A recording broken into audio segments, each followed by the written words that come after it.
Hi guys, it's me. Gosh, I kind of want to talk a little bit louder, but everyone's asleep. So I finally called you guys, like I've been meaning to do for a while. We had some good talks. Sorry Alexis, I missed your call because I finally got a hold of Becky. I guess, like the one day that I actually try to call Becky, and it's like the one day she's busy.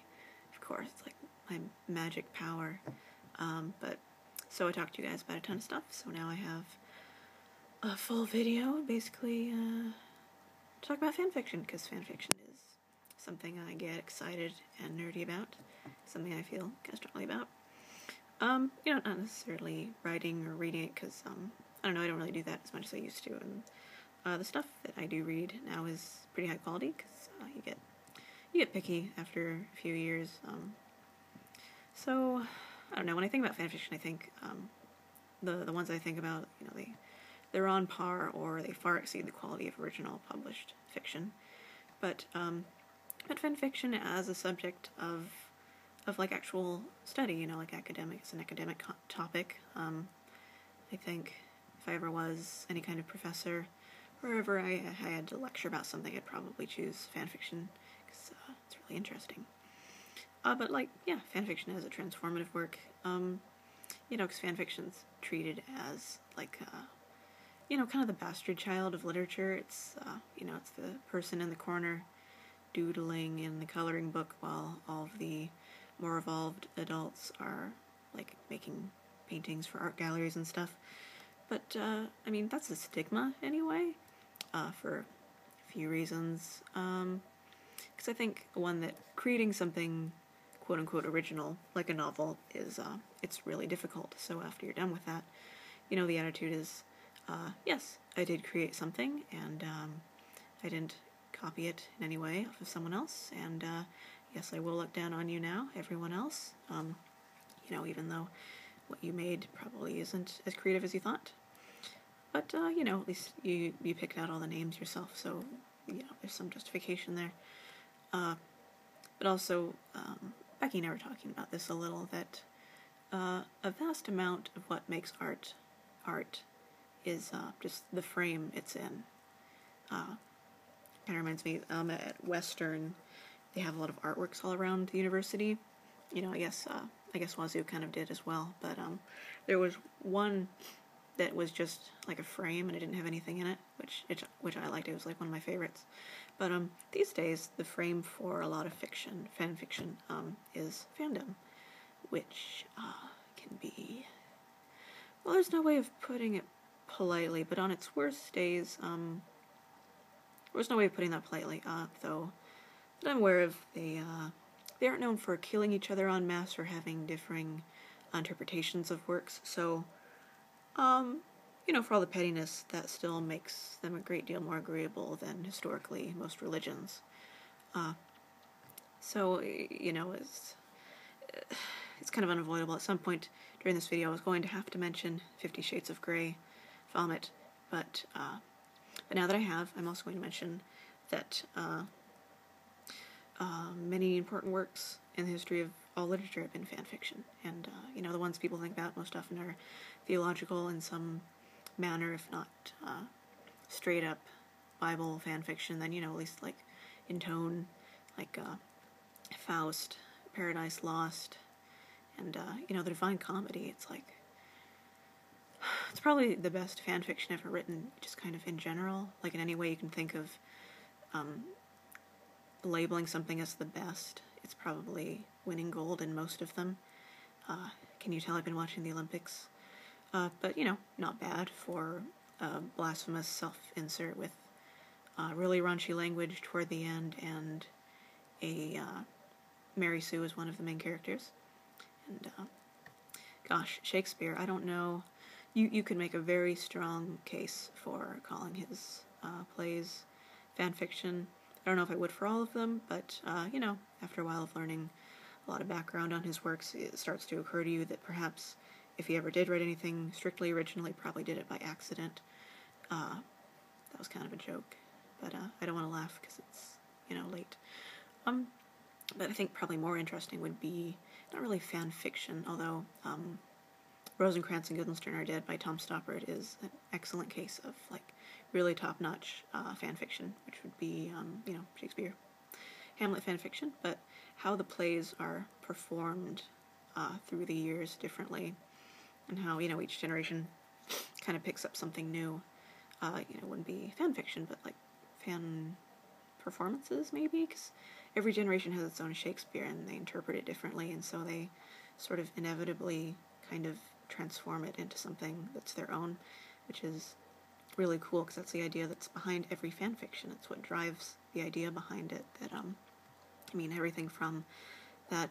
I don't know if that was one of the videos that I uploaded, or the take that I eventually uploaded that had the really, sorry, my nose really itches. That had the really silly Avengers barbecue idea. Like everything from that to Paradise Lost is, driven by this kind of idea. But societies change, people interpret, people create, and it's almost kind of necessary at some point, just because there is so little that is, truly original out there. At some point, you have to borrow, and transform and remix, which makes it even more weird in a way when some authors ban fan fiction of their works. It's like, oh, and your work was a paragon of perfection, originality, and who the hell do you think you are? Like we were talking about this in Alexis and I in our young adult lit class at some point, that a writer has a plan, has an intention for the work that they're writing when they're writing it. Hopefully, cause if they're making something without an intention, it's kind of like making a map to nowhere. But as soon as it's published, it's not really yours anymore, and in a sense, it never is going to be again. So, the whole idea behind certain authors who not only look down on fan fiction, but like are really, really against it. It's like listening to someone say, and anyone who reads my map must go exactly where it says, and you may not make any map based on remotely like what I made, and even if you only plan to use it for your own personal enjoyment and won't make any money and only want you and a few friends to read it, and no maps. Come on. So, stigma. It's, a lot of people assume that fanfiction is a stepladder, which I agree with in some aspects, but there's a dismissive overtone the way a lot of people think about it. Like it's like a baby step on the way to becoming a real author and making real fiction. And here again, I would laugh, except it's late and that people are trying to sleep, because it's sort of like the phrase "real art," and there was a time when there were very strict limitations on what literature had to be or what poetry had to be, and it changed from century to century. But then the 20th century happened, and we just kind of said, screw it, we're gonna make art what we want to make it. And for reasons I've already gone over, these days, the internet and such, people en masse can start creating things earlier, and fandom communities can substitute as like writer-reader workshops, almost like people interacting and creating together, more studiously than I've seen people interact with texts at the university level, like in 400 level literature classes. And that enthusiasm is a great catalyst for people that are just starting out. So in that sense, it is a kind of stepladder, and because it's so much easier and more natural to stumble into a fandom community and be inspired by other people creating things than it is to like accidentally stumble into a writing class at a community college or something. But to say that it's only one step on the way to eventually making original fiction is just dismissive, I think. Because, it'd be great, if everyone who's a really great writer, went out and published a book. But, sometimes they just don't want to. Maybe just transforming other people's work is something they want to do. Because, there's good and bad of both. One is not strictly more legitimate than the other, unless we're talking, like, in a very strictly legal sense. But, so, I guess down to the closing statements, because Becky and I were kind of talking about this. The birth of fan fiction, I think, is, and fan works, because I keep saying fan fiction, because I'm a writer, but fan art also, hello, Renaissance painting, and the like are, kind of included in this category of people making works based on other people's works. But it begins in kind of the same place that, like, a thesis statement does. There's tension of some sort. Something is missing, something doesn't make sense. You want to shed light on something that the author didn't. You're part of a minority or, like, a cultural subgroup, and you want to look at the work from an angle that has never been looked at before, because, everyone before you, was like a 50-year-old white guy, and, it's a new era, and it's time to look at things differently that aren't from the viewpoint of a dead old white guy. So, you make something new out of something that's already been.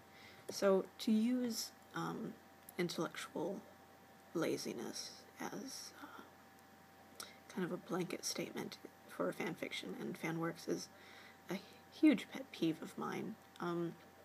Because, just because someone didn't invent the characters or the setting, but plot, setting, sometimes motivation, all of that is being considered and made by whoever's writing the fan fiction.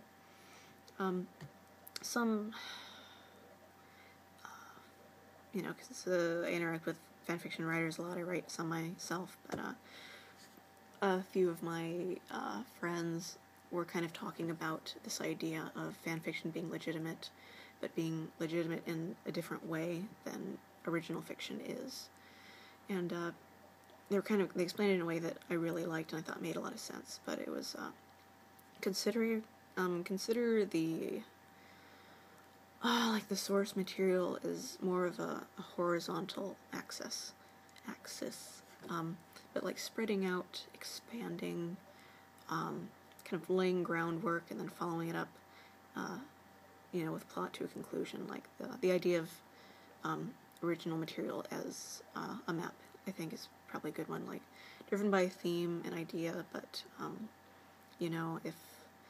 if it's a straight line, too much of a straight line, then whoever's reading is going to get bored. If it's too cluttered, anyone who comes after isn't going to be able to find their way, and they're going to get lost.